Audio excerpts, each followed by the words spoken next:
Welcome back to a brand new video from the shed and with myself T.Dot. As always, thank you very much for joining me. Now before we get into the content, please go and subscribe to the channel. Let me know your thoughts in the comments as well about the game, about the result. Aston Villa 2, Chelsea 0. What can I say? Where do I start? Let's start with the lineup. That's the best place to start, I think. Yeah, I mean, you see the lineup, and Graham Potter decided to play Ruben Loftus-Cheek at right wing back, Barley, Cucurella as the left centre back, Ben Chilwell left wing back, Enzo Kovacic in midfield, and a front three of the game's that bad I can't even remember. Havertz, Modric. Who was on the right? I can't remember who was even on the right side. It was a shambolic lineup, is what I'm saying. It's a shambolic lineup. You can't start a game like that and expect us to get a result when you've got Badia Shill, you've got Trevor Chalobah sitting on the bench. You've got players that are meant to be playing in that position on the bench,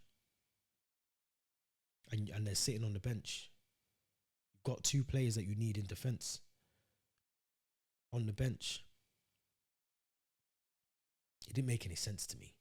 I don't get that. The only player, it was João Felix, the only player that actually deserves credit in this game, really, when we look back on it, is going to be Ben Chilwell, who I thought was outstanding, and João Felix. The only two players. The only two that tried to do something in this game.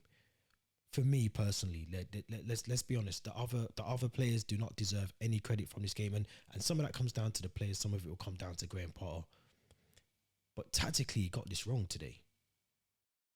He got it wrong completely. You can't start the game with unnatural centre-backs against a team that like to counter-attack, that like to play off the last defender. Look how easy it was for Aston Villa to walk through the defence, get into our back line, expose us. If you notice, it was normally Ollie Watkins or Buendia, one of the two that was literally waiting on the last defender, Koulibaly. And then we made it so easy for Aston Villa. So easy for Aston Villa. It's too easy for them. They come into this game, and before the game I said that this was a must win to keep us in the top half of the table. And we didn't show anything. People are going to say that we created the chances, we had chances, we had a lot of the ball, whatever else. That's brilliant, but they don't win your games and they don't get you 3 points on the table. So having all these chances and not being clinical enough and not taking them, that's where it stops for me. I don't really care about the fact that we create all these chances. I think there's a massive issue which we know about in the squad in terms of someone not being able to score. We've said that for, even before Graham Potter was in charge. We've said that when Thomas Tuchel was here. We've said it when under Frank Lampard as well. So this is an issue that has happened time and time again. This is a historical issue at Chelsea that we do not have a goal scorer. We haven't had one. And I said it only a couple of weeks ago that we need to get a goal scorer. That's one issue. But even with all the money we've spent over the summer in the January window, we look poor. We look worse than we did before we spent the money.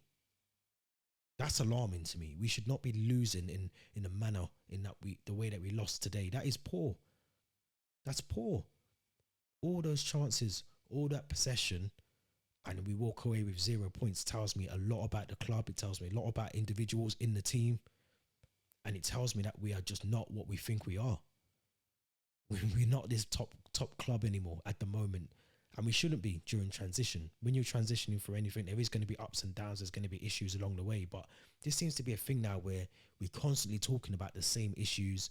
The players aren't doing what we want them to do. The subs didn't make sense. We're going to get onto all of that. But the first goal,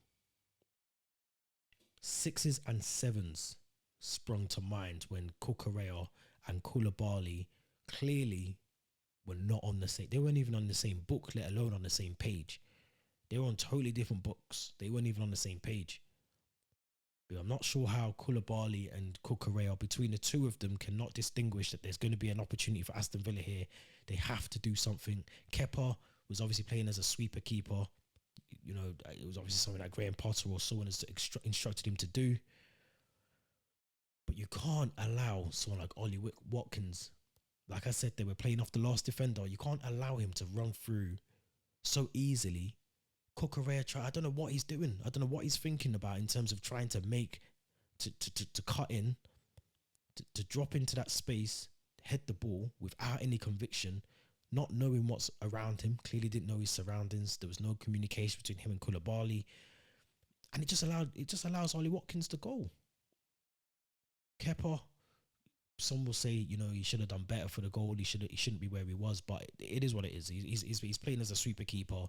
Once you're off your line, it's so much easier. He either brings down Ollie Watkins and gives a penalty and make potentially a red card, or he does what he does and lofts the goalkeeper or puts it, you know, around him. So the first goal is avoidable. Communication. I think even after that, we didn't look like we were going to score. I think Ben Chilwell had a couple of chances. He hit the post at one point.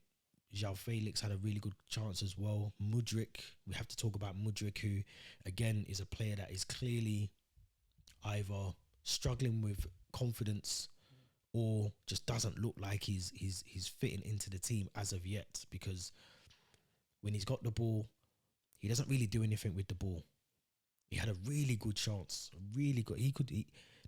It's a through ball to him, and he's got to do better. He basically leaves it for Martinez to scoop the ball up. He waits and waits and waits and doesn't take the chance. Doesn't put it in either side of the corner, and it's a goal. And he doesn't do that. So for me, Mudryk has to do more. I don't know if it's a confidence thing, whether it's just the thing that Graham Potter's instructed him to play a particular way that he's not used to, or just the, you know, understanding how the club and the team are going to work. But he doesn't look, I mean, apart from that Liverpool cameo, his debut, he hasn't done anything. And it's poor. It's another poor performance from him. Ruben Loftus-Cheek at right wing back, he stunk the place out at Stamford Bridge. He stunk it out. He's too slow on the ball.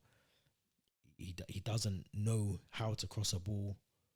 It didn't make any sense. You've got centre backs on at the bench. You've got Badiashile. You had Trevor Chalobah. Both comfortable in their natural position as centre backs, and you're playing Ruben Loftus-Cheek, who yes can play right wing back, but when he can't cross the ball, and you've got Reece James who's slotting into that right sided back three, that don't make any sense.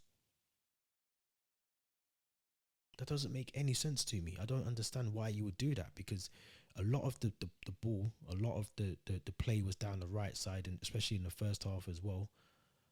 And the amount of crosses that were coming into the box and they weren't successful. They weren't going anywhere.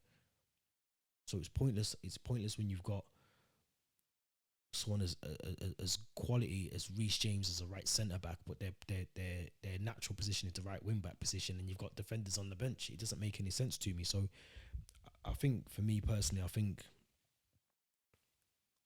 it was just a poor game all around. The second goal, I think that was John McGinn's first goal in 50 appearances for Villa. So it tells you that we love gifting goals. We gift out goals to anyone for fun, and you know, coming off that corner again off a set piece, and we mentioned that in the last episode that me and Theo recorded, was that we're just poor from set pieces, free kicks, corners. We don't score off them. We don't score free kicks anymore.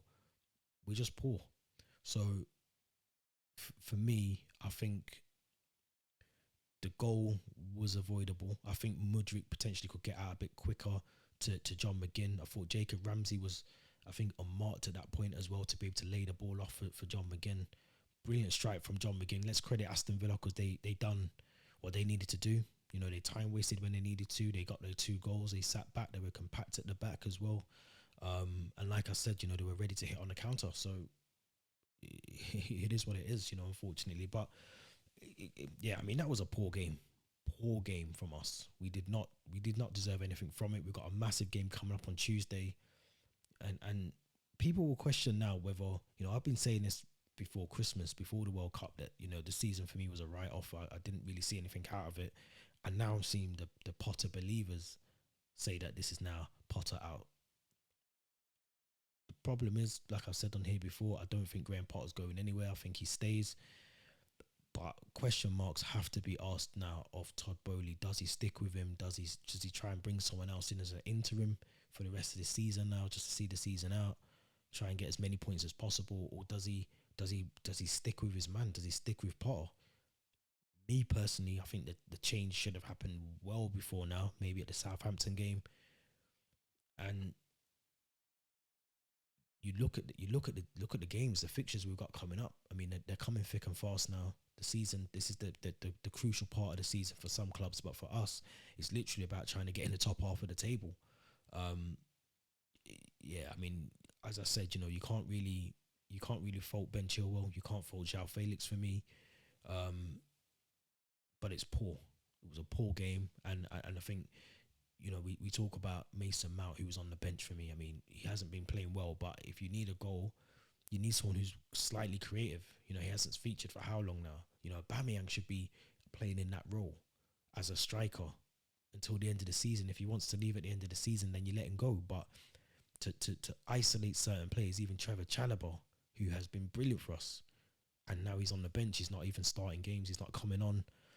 The subs didn't make sense. Conor Gallagher coming in. Pulisic came in. It was good to see N'Golo Kante. But again, I wasn't sure what was his role, because he was almost playing at one point I felt like he was playing almost as a right wing back. He was more on the right side where Loftus-Cheek had been. So I wasn't sure what his position was, what he was expected to do in that game.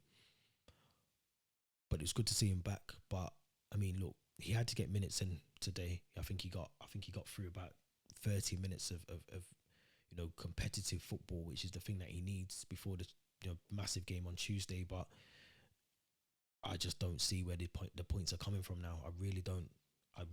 So buckle in, get ready for the part of the season that normally we're all excited about. This is more now about us just being in the top half of the table, in my opinion. I think Conference League, we're not in that conversation for the Europa Conference League next season, or the Champions League, or anything like that. But I think we need to now just brace ourselves, because the teams, I think we've only beat one team in the top half of the table this season. I'm not 100% sure on that stat, but I'm gonna double check that. But I'm pretty sure we've only beaten one team in the top half of the table this season. Poor from the manager, poor from the players. Yes, Thiago Silva's out, but we need to do more. We need to do more on Tuesday.